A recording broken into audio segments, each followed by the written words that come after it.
As I said, each week we hear from the former Queensland Premier Campbell Newman. But before we get to Campbell, Michael was making that point, wasn't he? And I've said it over and over again for years now. No one seems to care about debt anymore.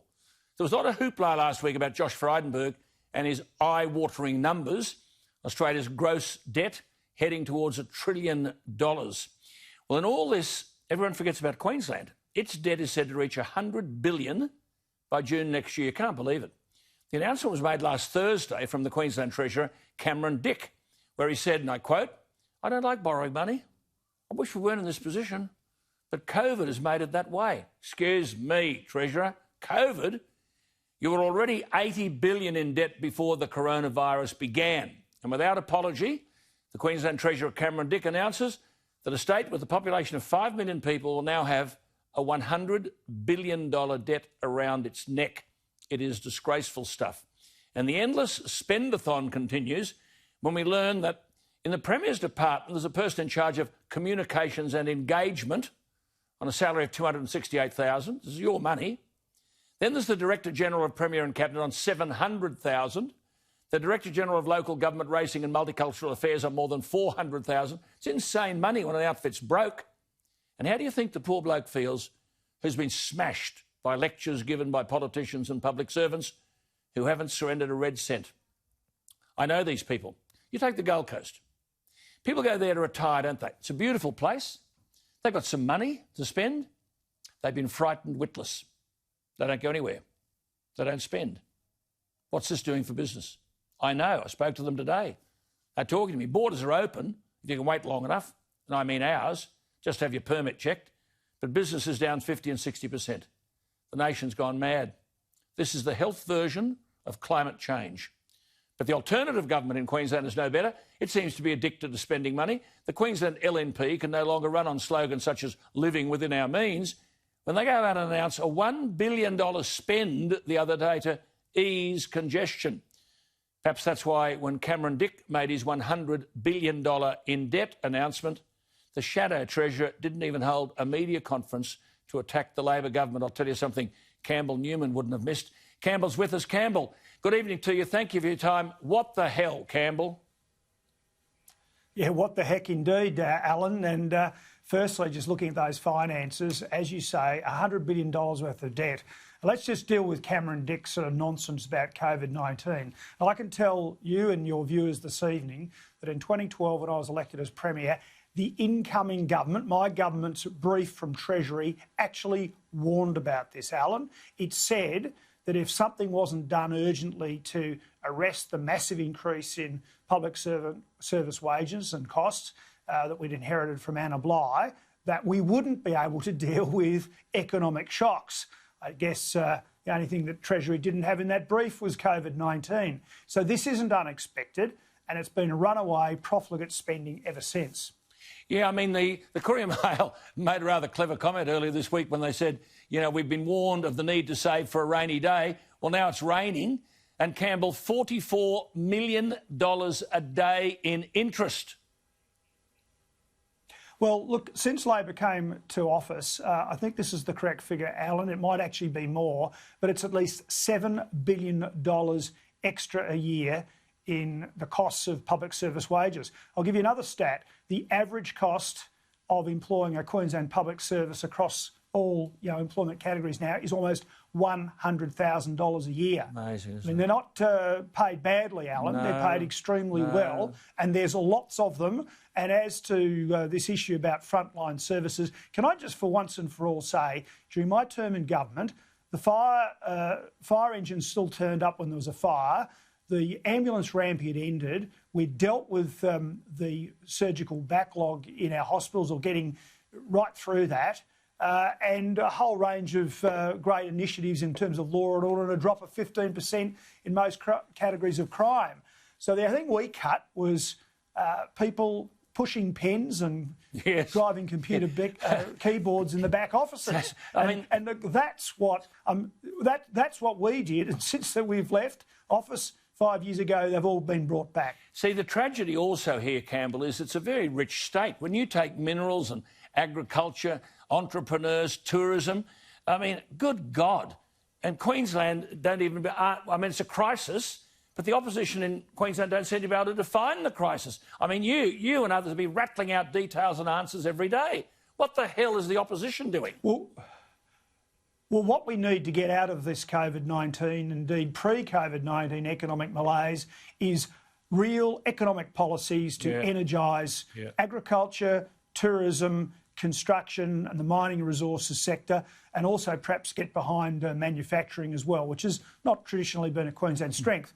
And you can do that by actually getting out of the way. I mean, there are all sorts of projects around Queensland that held off. I mean, right now, local government in this state should be pressing the accelerator. And I hear story after story about mayors and local governments in Queensland that are holding up great projects in their areas. And I'd hope their ratepayers would be on the phone to their mayors and councillors or to their state representatives saying, get out of the way, we need the jobs, we need the economic activity. Money's never been cheaper. See, neither of us, you and I, we're not opposed to unions, but this means, doesn't it, for the Gold Coast, say, Noosa, the Great Barrier Reef, the Cattlemen's Hall of Fame, the Carnival of Flowers, the Barossa Valley, Margaret River, the Hunter Valley, why do these people have to pay 175% on Sunday of the wage they'd pay on Friday if you're wanting to give people jobs? In a simple way, Campbell, shouldn't we be looking at this issue of penalty rates?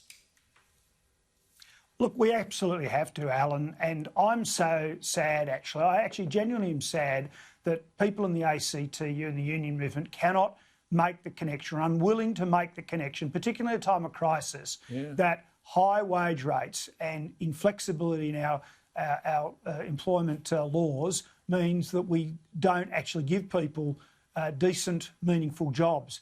And high wage rates on the weekend really are a strong deterrent to people employing, particularly our young people. And we need to deal with it. And I'd almost implore them this evening, look beyond the politics of it. You know, by all means, protect workers, but realise that, you know, if they keep talking about meaningful, permanent jobs, that's the way to get it, by tackling these structural issues. 100% correct. 100%. Get out of the way and get all this green tape out of the way. Listen, what's wrong with Colonial Brewing, a beer from Western Australia, and an outfit called the Black Hearts and Sparrow Bottle Shop in Melbourne won't carry their product?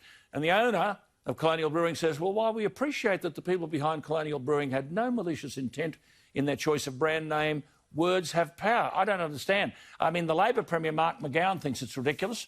The Indigenous Affairs Minister, who's an Indigenous Australian, thinks it's stupid. What the hell is going on, Campbell?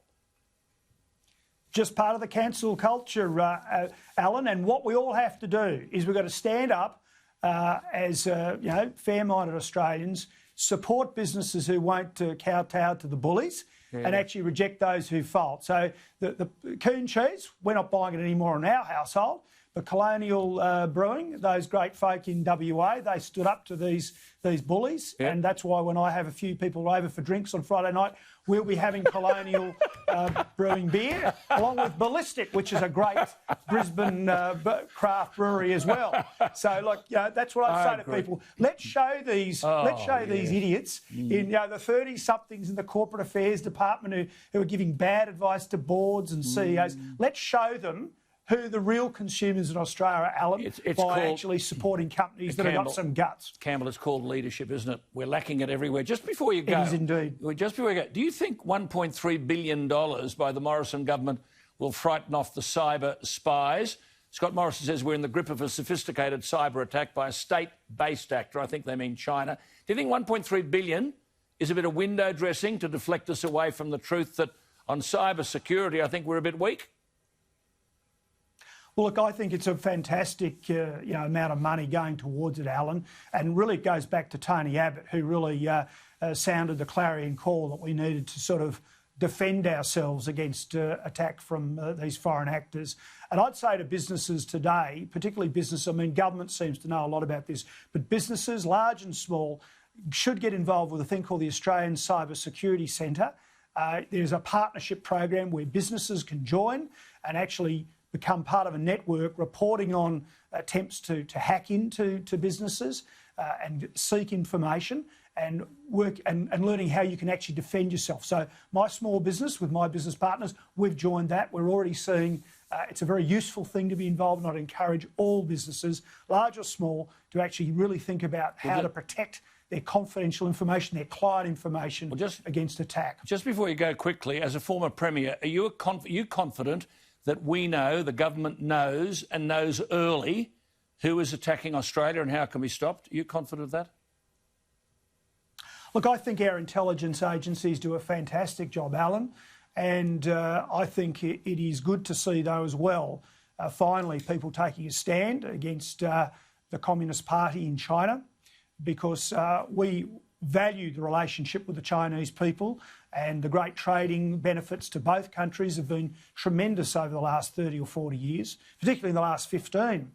But we can't allow ourselves to be bullied. We must stand up for democratic values, and I think it's great that we've got to this point where we're pushing back. And if the Chinese Communist Party don't get that they're making a big mistake, well, really, I'd give them a bit of gratuitous advice this evening. Time to reevaluate, because you've got the whole world, the whole free world now getting it and sort of amassing against you.